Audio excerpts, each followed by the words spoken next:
Mike, why don't you show us a little bit about micro-rotors? Micro-rotors are used, micro-rotors, I'll be your hand model.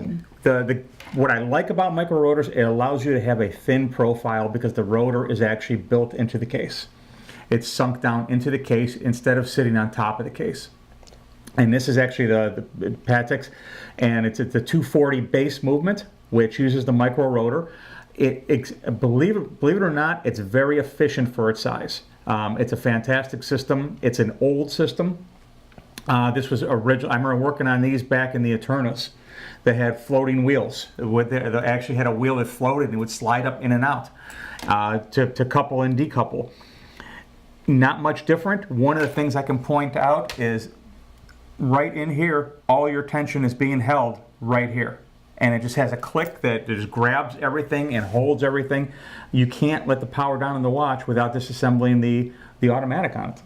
Now, it's important to note that this caliber 240 came into service during the 1970s with Patek Philippe, but the micro-rotors as a class generally began to emerge in force during the 1950s. We saw them from Buren, Piaget in 1960, Universal Genève earlier. Later on, micro-rotors were adapted more broadly, but they were never so broad as to be common. They've always been a little bit of a specialist caliber, and one of those reasons is exactly what you mentioned. It's tough to get winding efficiency out of them. Well, one of the things they do here, they use a solid gold rotor. Yes. And all Pateks do, but this is a solid gold rotor, so you have more mass. And the way they cut it, it's just a heavier angle. Chopard and the LUCs, they use the micro-rotor as well. And it's a two-piece micro-rotor that actually has a heavier mass on the outside. A very efficient system. There's a few wear points in it. Anything, again, I'm a fan of the micro-rotor because it gives you a thin profile of a watch. For most purposes, you don't feel the rotor. You don't feel it because it's so small. You have no mass. It's not the size of the watch moving around on your wrist. Now, the advantages, of course, of the micro-rotor are that it's very thin, so you can build a very compact watch that's also automatic. From a watch connoisseur's perspective, you can see the whole movement. Yeah. With the rotor in the same plane as the rest of the bridges, you don't have the perpetual obscuring of half the movement. And it's also important to note that it can let you build some spectacular modular complications if you are so inclined. And we actually have an exploded picture of a Heuer caliber 11 with the Dubois de Praz 8510 module that turned the Buren 1280 base movement into that Hamilton, Breitling, Heuer joint venture, the caliber 11 / chronomatic. One of the neatest things about that too is the chronograph module, and we should have touched on this last week a little bit. The module itself is on the back side of the movement. So the minute recording, the pinion from the minute recording actually goes straight through the axle of the oscillating weights. And it's such a delicate system, but when you take it apart, it's absolutely beautiful. Parts are almost extinct for the watch. It's nothing I even want to service anymore. We had one in here last week. It was complete, just didn't even want to service it.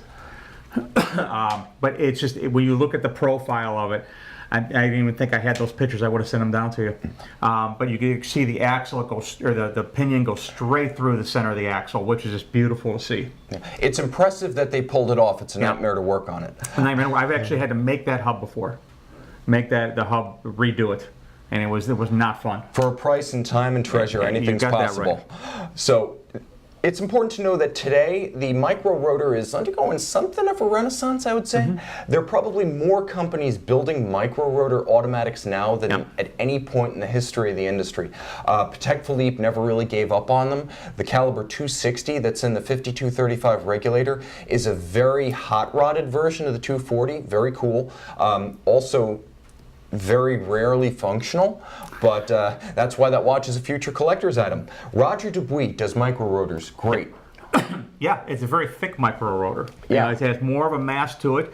I assume that's giving more efficiency to everything else, where the Patek is actually very thin. Some of the prettiest movements You know, the Roger Dubuis are just absolutely stunning movements the Micro-Rotor uses. To see the Micro-Rotor chronographs, you want to look up after the show the Roger Dubuis RD78 and the Roger Dubuis RD680 family. The 680 is very cool too because as far as I know, it is the only chronograph caliber where the vertical clutch, not the column wheel, the actual clutch is visible. Exactly. That's a real cool one. I've got some videos on the channel you might want to look up in the Roger Dubuis Excalibur chronograph that show that mechanism in action.